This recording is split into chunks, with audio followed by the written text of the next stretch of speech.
چلانے والے لوگ ہرگز پسند نہیں۔ ولید کے چیخنے ہر آیت کو اچھا خاصا ڈر لگا۔ ولید اپنی عمر کے لڑکوں سے اچھا خاصا بڑا تھا۔ آیت اس کے سامنے کچھ بھی نہیں تھی۔ تمہیں پتا پہ مجھے دھوکہ دینے والے کتنے برے لگتے ہیں۔ ولید آیت کے نزدیک آنا شروع ہوا۔ خان یقین کرے میں نے کچھ بھی جان پوچھ کر نہیں کیا۔ وہ تو میں جانتا ہوں، کچھ بھی جان پوچھ کر تھوڑی کرتی ہو بھلا۔ تم تو بہت سمجھدار ہو، نہ مجھ سے بڑی ہو، اس لیے تم میں عقل تھوڑی زیادہ ہی ہے۔ نہیں خان پلیز ایسا نہیں ہے۔ آیت کو اس وقت ولید سے سخت خوف آ رہا تھا۔ ولید بے آیت کا بازو دبوچا اور اسے گھسیٹے ہوئے مین دروازے تک لایا۔ آج کی رات باہر برف باری میں گزار کر تمہیں اب اس بات کا احساس ہوگا کہ تم نے کس کی بات نہیں مانی۔ تم پر مجھے جتنا غصہ ہے نہ وہ تمہاری حالت دیکھ کر ہی ختم ہو جائے گا۔ نہیں خان نہیں، میں کچھ نہیں کروں گی۔ آپ جو کہیں گے میں مانوں گی۔ میرے ساتھ ایسا کچھ بھی مت کرے، اب تو بہت دیر ہو گئی ہے۔ نہ بیبی، مجھے بالکل نہیں پسند کہ میری بیوی مجھے بچہ سمجھے۔ اسے بھی تو پتہ چلنا چاہیے نہ کہ اس کا شوہر ولید خان کیسا۔ پہ ولید نے دروازہ کھولا اور آیت اور باہر دھکا دیا۔ آیت کا روم روم کانپ گیا۔ سردی بہت تھی، اندر سردی نہیں تھی، اس لیے آیت نے پتلی سے سویٹر پہن رکھی تھی۔ رات کی خاموشی اور ارد گرد درخت، باہر لگی چھوٹی چھوٹی دیواریں جن سے کوئی بھی اندر آ سکتا تھا۔ آیت کو لگا اگر ولید نے اسے یہاں چھوڑ دیا تو شاید یہ زندہ نہ رہ پائے۔ خان نہیں خان، میں کبھی اپنے گھر والوں سے نہیں ملوں گی۔ مجھ پر رحم کرے خان، میں کبھی آپ کی حکم عدولی نہیں کروں گی۔ ارے نہیں میری جان، تم جیسے لوگ باتوں کی زبان نہیں سمجھتے۔ ایک بار تم یہ لام سزا پالو گی تو تمہیں احساس ہو جائے گا کہ تم نے اب میرے ساتھ ہی رہنا ہے۔ ولید نے دروازہ بند کر دیا۔ آیت فورا سے دروازے کے پاس آئی اور دروازہ بجانے لگی۔ خان پلیز مت کرے، دیکھیں آپ کی بھی تو بہن ہے، وہ میرے بھائی کے ساتھ رہتی ہے، اس کے ساتھ کبھی کسی نے برا نہیں کیا۔ خان میرے ساتھ ایسا مت کریں خان۔ ولید سب کچھ سنے بغیر ہی کمرے میں چلا گیا۔ آیت کہنے کو تو 25 برس کی تھی، مگر اس کو اندھیرے سے ایک عام سے انسان کی طرح ڈر لگتا تھا۔ اپنی دوستوں کو یہ ہاسٹل میں بھی رات کو کمرے کی لائٹ نہیں بند کرنے دیتی تھی۔ برف باری تیز ہو گئی تھی۔ آیت کے دانت بج رہے تھے، مگر اس سے زیادہ ارد گرد کا خوف آیت پر بھاری تھا۔ ہم افسانوں کی دنیا میں پڑھتے ہیں کہ ایسے حالت میں لوگ اپنا ہوش و حواس گنوا دیتے ہیں، مگر حقیقت میں ایسا نہیں تھا۔ آیت اپنی آنکھیں کھولے کھڑی تھی۔ ارد گرد سے آتی جانوروں کی آوازیں، برف سے ڈھکے درخت۔ آیت دروازہ بجا بجا کر تھک گئی تھی۔ الو کی آواز فضا میں اس وقت انتہائی خوفناک لگ رہی تھی۔ کہیں دور سے غرانے کی آوازیں بھی آ رہی تھی، جیسے بھیڑیے اکٹھے ہو گئے ہوں۔ آیت اس لمحے برف سے ڈھکے فرش پر بیٹھ گئی۔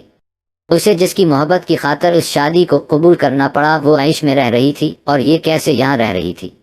تم نے اچھا نہیں کیا بھائی، کم از کم اتنا تو دیکھ لیتے کہ بے شک تم مجھے بے زبان سمجھتے ہو، مگر جانور کو بھی تو تکلیف ہوتی ہے جسے تم سب نے میرا محافظ بنایا ہے۔ دیکھو آج وہ کیسے مجھے تکلیف دے رہا ہے۔ بھائی اتنے بے حس تو نہیں ہوتے، یا شاید یہ میری غلطی فہمی ہے۔ آیت اپنی آنسو صاف کرتے ہوئے ساتھ ساتھ اپنے ہاتھ بھی رگڑ رہی تھی۔ یہ ایک ڈاکٹر تھی، مگر آج سب پڑھائی کسی کام کی نہیں تھی۔ جب یہ اپنے لیے آواز نہیں اٹھا سکتی تو بابا جانی نے اس کی شادی کی اور اس کے بعد اسے بھول ہی گئے۔ اس کی ماں کتنی آسانی سے اسے بھول گئی۔ کاش وہ دیکھ پاتی ان کی بیٹی کا حال میں ہے۔ رات کو بجانے کب آیت کی خوف کے مارے آنکھ لگ گئی۔ انسان تو انسان ہے، سخت مشکل حالت میں بھی اس کی آنکھیں بند ہو ہی جاتی ہیں، اور آیت کے ساتھ بھی ایسا ہی ہوا۔ صبح بہت خوبصورت تھی۔ مہر کی تو ویسے بھی ہر صبح خوبصورت تھی۔ آج کل حویلی سے دور یہاں اسلام آباد میں اپنے محبوب شوہر کے گھر میں جو سکون اسے حاصل تھا، شاید ہی کوئی اس کا اندازہ کر سکتا۔ یہ اٹھی تو اس کے سراہنے سرخ گلاب کی پتیاں بڑی تھی۔ ہاں جی، تو میری جان کی صبح ہو گئی۔ شاہ بخت مہر کے پاس آیا اور اس کے سر پر پیار دیا۔ شاہ بخت مہر کو بہت پیار سے چھوتا تھا۔ جی ہاں، میری صبح ہو گئی ہے۔ آپ کیوں اتنی جلدی اٹھ گئے شاہ بخت؟ میری جان، اب شادی کو اتنے دن ہو گئے ہیں، مجھے آفس بھی تو جانا ہے۔ نہ بابا جانی کو اگر ابا نے بتا دیا کہ میں آفس پر دھیان نہیں دے رہا تو وہ مجھے آفس سے ہی نکال دیں گے۔ تم بھی اب ہسپتال جاؤ، مجھے امید ہے تم ایک بہت اچھی ڈاکٹر بنو گی۔ شاہ بخت، ایک بات کہوں؟ میری جان کو مجھ سے اجازت کی ضرورت کب سے پڑ گئی؟ شاہ بخت، وہ آیت، وہ مجھ سے زیادہ لائق تھی۔ اس نے میڈیکل بہت اچھے سے پاس کیا ہے۔ میرا خیال ہے اسے آگے ہاؤس جان کی اجازت دینی چاہیے۔ میری جان، اس کا شوہر نہیں چاہتا کہ وہ گھر آئے تو اس کی بیوی گھر موجود نہ ہو۔ وہ گاؤں میں رہتے ہیں اور ان کا رہن سہن ہم سے الگ ہے۔ اب دیکھو نا، اگر میں شام کو دیر سے آتا ہوں تو تم گھر ہوتی ہو کیونکہ تم جلدی آ جاتی ہو۔ نوکر ہیں کھانا بنانے کے لیے، مگر ولید کو شروع سے حویلی کی عورتیں گھر کے کام ہی کرتی ہوئی اچھی لگتی تھی۔ شاہ بخت، یہ تو اس کے ساتھ زیادتی نہیں؟ کون سے باتیں لے کر بیٹھ گئی ہو تم یار؟ چلو اٹھو، ناشتے تیار ہے۔ پھر تیار رہنا، ہم تمہارے ہسپتال کے لیے نکلیں گے۔ شاہ بخت مہر کی پیشانی پر بوسہ دے کر اٹھ گیا۔ مہر کے کانوں میں ابھی بھی آیت کی کہی ہوئی باتیں گونج رہی تھی، مگر وہ کہتے ہیں کچھ لوگ خود غرض ہوتے ہیں، انہیں کسی کی خوشی سے کوئی فرق نہیں پڑتا۔ مہر بھی ایسے ہی کچھ دیر میں سب بھول گئی، یہ جانے بغیر کہ اس کی محبت کی کتنی بڑی قیمت جھکا رہی ہے۔ آیت کی آنکھ کھلی تو اسے احساس ہوا کہ ارد گرد بہت گرمی ہے۔ اس نے اپنے اوپر سے کمبل ہٹایا تو اسے پتا چلا کہ یہ ولید کے ساتھ سو رہی ہے۔ ولید کی بازو اس کے پیٹ پر تھی، جبکہ ولید نے اپنا چہرہ اس کے کندھے پر رکھا ہوا تھا۔ اسے بخار محسوس ہو رہا تھا، وجود کے ہر حصے میں درد محسوس کرتے آیت کو یاد آیا کہ یہ تو رات کو باہر ہی سو گئی تھی۔ رات کے کسی پہر ولید کو آیت کا خیال آیا تو یہ باہر نکلا۔ آیت لان کے پیچ میں برف میں لیٹی ہوئی تھی، اس کے وجود اس وقت اکڑا ہوا تھا۔ ولید نے اسے اٹھایا اور اندر لے آیا، اس کے کپڑے تبدیل کیے اور اسے گرم دودھ دیا۔ ولید کے ہر ایک انداز سے بے حسی ظاہر ہوتی تھی۔ شاید وہ آیت کو اس لیے اندر لے آیا کہ ابھی اس نے آیت کو اور بھی اذیت دینی تھی۔ آیت کے ہونٹ نیلے پڑے ہوئے تھے۔ ولید نے اس کے پاس ہی ہیٹر آن گیا اور خود بھی آیت کے ساتھ ہی کمبل میں لیٹ گیا۔ تھوڑی دیر بعد آیت کچھ بہتر ہوئی۔ اب جب آیت کی آنکھ کھلی تو اسے گرمی لگ رہی تھی اور بخار محسوس ہو رہا تھا۔ اس کی آنکھوں سے کچھ خاموش آنسو گرے جنہیں اس نے صاف نہیں کیا۔ ولید کی آنکھ بھی کھل گئی۔ جاگ گئی تم؟ آیت نے آگے سے کوئی جواب نہ دیا۔ امید ہے کہ رات کی سزا کافی ہوگی۔ ویسے بہت نازک ہو تم آیت، اتنی سی سزا برداشت نہیں کر پائی تم؟ ہم خود ٹھنڈے علاقے سے ہیں، مجھے تو لگا تھا کہ میں نے تمہیں ایک ایسی سزا دی ہے جو تم برداشت کر پاؤ گی۔ خیر، امید ہے اب آگے سے تم ایسا کوئی کام نہیں کرو گی جو میری باتوں کے خلاف ہوگا۔ میں اٹھ رہا ہوں، ابھی فضل کی بیوی آئے گی، سارے کاٹیج کو صاف کر دے گی اور دن کا کھانا بھی بنا دے گی۔ تم آرام کر لو، تمہیں بخار ہو رہا ہے، میں نے دوائی تمہیں رات کو بھی دی تھی، ابھی بھی لے لینا، ٹھیک ہو جاؤ گی۔ ولی تمہیں اپنا علاج کروانا چاہیے، تمہاری جو حرکتیں ہیں وہ ایک نارمل انسان کو ظاہر نہیں کرتی۔ ولید کو آیت کا لہجہ اپنا مذاق اڑاتا ہوا محسوس ہوا۔ کیا کہا تھا میں نے تمہیں کہ مجھے یہ تم کی زبان تمہارے منہ سے سخت زہر لگتی ہے؟ کیا رات کو تمہیں سبق حاصل نہیں ہوا تھا؟ تم کیا چاہتی ہو میں اور سختی کروں تمہارے ساتھ؟ میرا خیال ہے تمہیں عقل نامی چیز کا پتہ نہیں ہے۔ آیت نے اپنی آنکھوں سے نکلا ہوا آنسو صاف کیا اور کروٹ بدل کر لیٹ گئی۔ اس وقت اسے سکون چاہیے تھا اور یہ ہرگز اس حق میں نہیں تھی کہ ولید سے اور بحث کرتی۔ ولید اٹھ گیا۔ آیت ولید کے گھر سے جانے کے بعد اٹھی۔ فضل کی بیوی بہت اچھی تھی۔ ہائے بی بی، آپ کو تو بخار ہے۔ ارے نہیں، میں ٹھیک ہوں۔ کیسے ٹھیک ہیں آپ؟ دیکھیں تو چہرہ کتنا زیادہ سرخ ہو رہا ہے آپ کا۔ ارے نہیں، میں بالکل ٹھیک ہوں، بس مجھے ناشتہ دے دو۔ جی بھی میں ابھی لائی۔ فضل کی بیوی اس کا ناشتہ لائی۔ دوائی لینے کے بعد یہ لیٹ گئی۔ فضل کی بیوی کھانا بنانے اور صفائی کرنے کے بعد اس کے کمرے میں ہی آ گئی۔ بی بی جی، میں آپ کے پاس بیٹھ جاؤں؟ ارے ہاں، کیوں نہیں، بیٹھ جاؤ۔ فضیلہ سامنے صوفے پر بیٹھ گئی۔ بی بی، لگتا ہے آپ کی پسند کی شادی ہوئی ہے خان جی سے۔ ارے نہیں، وٹے سٹے کی شادی ہوئی ہے۔ ولید مجھ سے 6 سال چھوٹے ہیں۔ ہائے بی بی، ایک بات کہوں اگر برا نہ لگے تو؟ آیت نے سر ہلایا جس کا مطلب تھا کہ ہاں تم بات کر سکتی ہو۔ بی بی جی، یہ جو وٹے سٹے کی شادیاں ہوتی ہیں نہ جی، کہاں چلتی ہیں؟ ہمارے اپنے خاندان میں 2 گھر ایسے ہی خراب ہوئے، ایک فریق نے اپنی بیوی کو طلاق دی تو دوسرے نے بھی طلاق دے دی، پیچ میں ان کے بچے پس کر رہ گئے۔ مگر آپ کو دیکھ کر تو نہیں لگتا کہ کچھ غلط ہے؟ خان تو بڑے اچھے ہیں۔ اچھا، میرا بھائی کبھی بھی میری خاطر بھابھی کو کچھ نہیں کہے گا، وہ ان سے بہت محبت کرتا پہ۔ ویسے بھی ہمارے خاندان میں آج تک کسی کو طلاق نہیں ہوئی۔ بی بی جی، اب تو زمانہ بدل گیا ہے۔ ہم نے جب اپنی بیٹی کی شادی کی تھی نہ تو میرے مرد نے اس کو کہہ کر بھیجا تھا کہ یہ نہ سمجھے کہ تیری شادی کر دی ہے تو ہمارا تجھ سے کوئی تعلق نہیں، ہمارے گھر کے دروازے تیرے لیے ہمیشہ ہی کھلے ہیں۔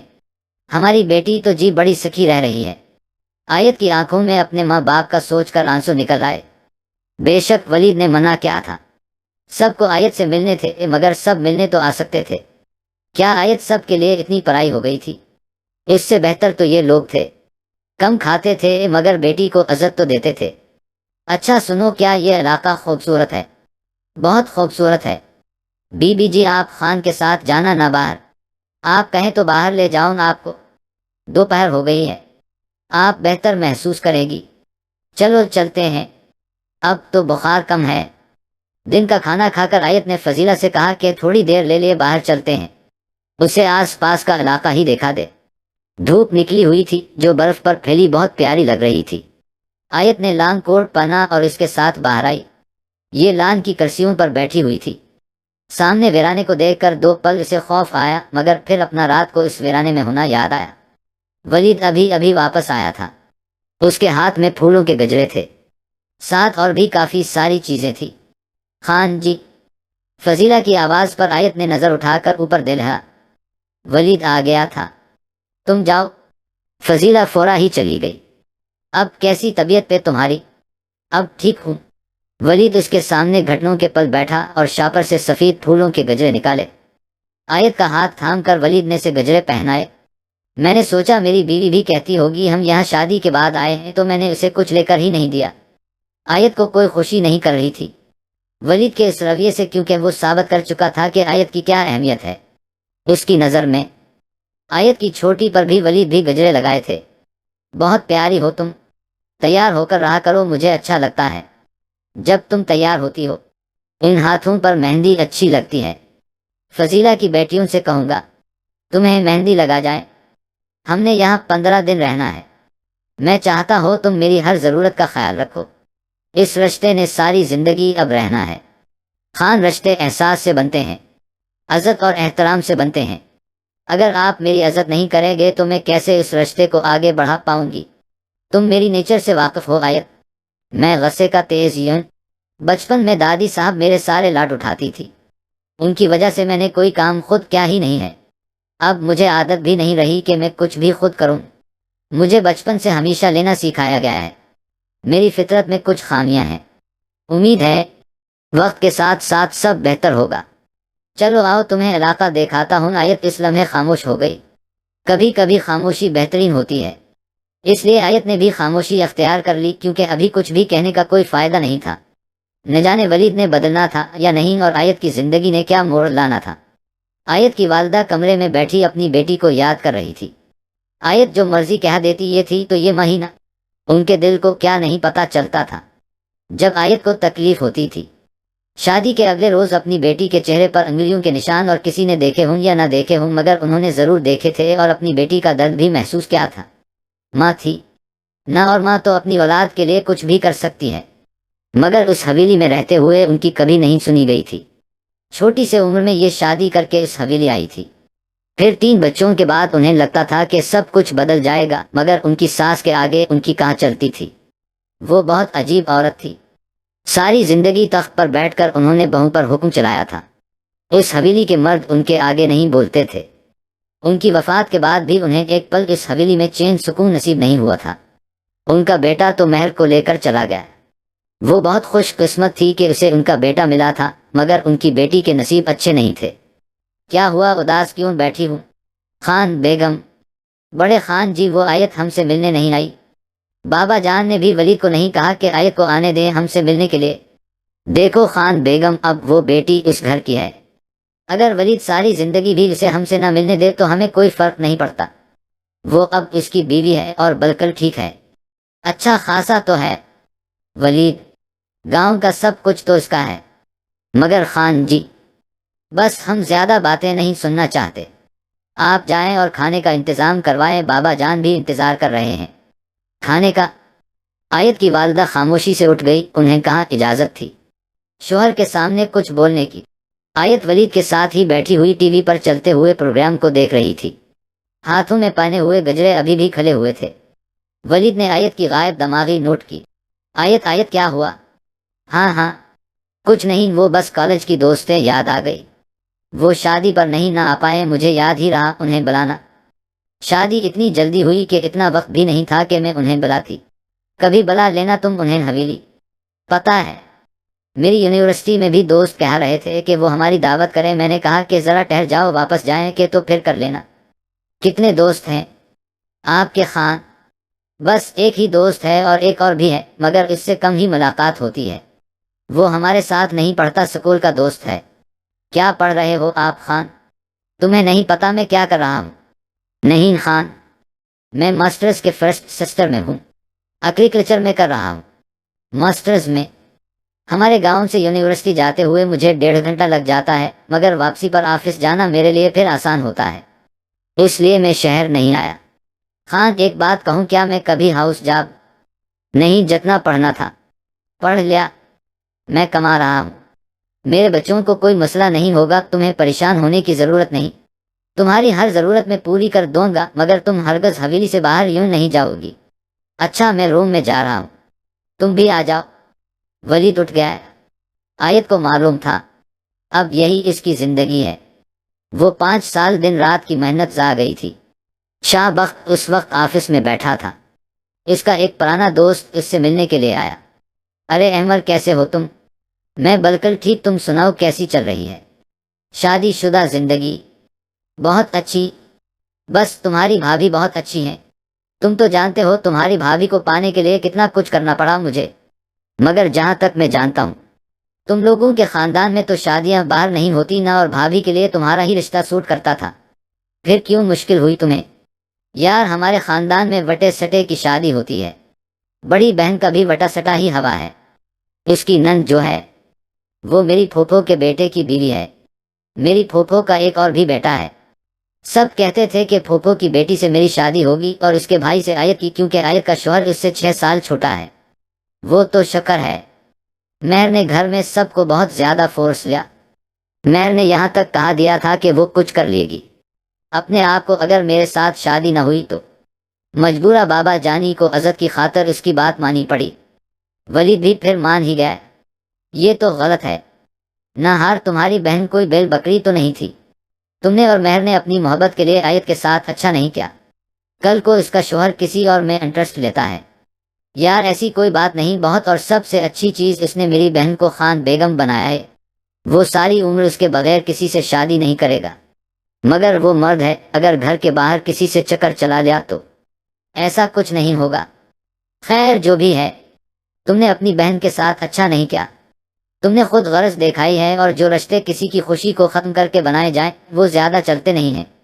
احمد، تم میرے دوست ہو یا کسی اور کے، میں سب باتیں جانتا ہوں، اور مجھے یہ بھی پتا ہے میری بیوی مجھ سے بے انتہا محبت کرتی ہے۔ مجھے اس بات کا بھی یقین ہے کہ مستقبل ہمارے لیے بہت اچھا ہوگا۔ تم سب باتوں کو چھوڑو، میں تمہارے لیے کچھ کھانے کو منگواتا ہوں، بلکہ باہر چلتے ہیں کچھ کھائیں گے۔ واپسی پر مجھے مہر کو اس کے اسپتال سے بھی پک کرنا ہے۔ شاہ بخت شروع سے ہی بے حس تھا، اور آج تو اس نے ظاہر کر دیا تھا کہ یہ واقعی خود غرض ہے۔ انسان کو جب محبت ہو جاتی ہے تو وہ کسی دوسرے کے بارے میں نہیں سوچتا، یہی محبت بعد میں جا کر اس کو برباد کر دیتی ہے، اور جب وہ واپس اپنے دل کے کسی کونے میں اپنوں کو ڈھونڈتا ہے تو وہ اسے سوائے بنجر زمین کے کچھ حاصل نہیں ہوتا۔ ولید اور آیت مری گھومنے باہر آئے ہوئے تھے۔ آیت کا رویہ ولید سے بہت ٹھنڈا سا تھا، ولید کو ضرورت کے بغیر مخاطب ہی نہیں کرتی تھی، اور ولید کا رویہ بھی کچھ مختلف نہیں تھا۔ ایسا لگتا تھا وقت کے 2 مسافر ہیں جو ایک ہی راہ میں چل رہے ہیں، دونوں کی منزل ایک ہے، مگر شاید دونوں نے اپنے راستے الگ کر لیے ہیں۔ مال روڈ پر بہت رش تھا، یہاں گاڑی آگے نہیں جا سکتی تھی، اس لیے ولید اور آیت دونوں گاڑی سے اتر گئے۔ مال روڈ پر اس وقت بہت سے لوگ تھے۔ آیت نے نیلے رنگ کی چادر سے خود کو چھپا رکھا تھا، مگر پھر بھی نہ جانے کیوں اتنے لوگوں کا رش دیکھ کر ولید آیت کے پاس آیا اور اس کو اپنے ساتھ لگا لیا۔ کیا ہو خان، مجھے تمہارا وہاں باہر آنا پسند نہیں آیا، دیکھو تو کتنے لوگ تمہیں دیکھ رہے ہیں۔ ایسا کچھ نہیں ہے خان، لوگوں کی فطرت ہے، یہ ایسے ہی دیکھتے ہیں۔ کوئی لڑکا جو دور کھڑا تھا، اس کے ساتھ اس کے دوست بھی تھے، وہ آیت اور ولید کو ساتھ دیکھ کر ہنسنے لگ گیا۔ یار لگتا ہے دونوں کہیں سے ڈیٹ مارنے آئے ہیں، آج کل زمانہ بھی تو یہی ہے نا، اگر یہ پیش پسند نہ آئے تو ہم ہیں یہاں، تم ہمارے ساتھ بھی آ سکتی ہو۔ ولید کے کان میں ان کی یہ گفتگو پڑی تو اس کا چہرہ غصے سے لال ہو گیا۔ پلیز خان کچھ مت کرنا، اس وقت ہم روڈ پر ہیں، سب ہماری طرف دیکھنے لگ جائیں گے، چلو واپس۔ ولید کچھ کہے سنے بغیر آیت کو لے واپس گاڑی میں آیا۔ گاڑی کے سٹیرن پر ہاتھ رکھ کر ولید نے اپنا غصہ کم کرنا چاہا، مگر اس کی آنکھیں لال ہو گئی تھی۔ اگر اس بات پر یہ ان لڑکوں سے الجھ پڑتا تو یہ اکیلا نہیں تھا، ساتھ میں آیت تھی، اور یہ کسی بھی قسم کا رسک نہیں لینا چاہتا تھا۔ آیت کو ولید کی آنکھوں سے خوف آ رہا تھا۔ خان میری بات، چپ بلکل چپ، آج تم میرے ساتھ نہ ہوتی تو نہ جانے میں ان سب کا کیا حشر کرتا۔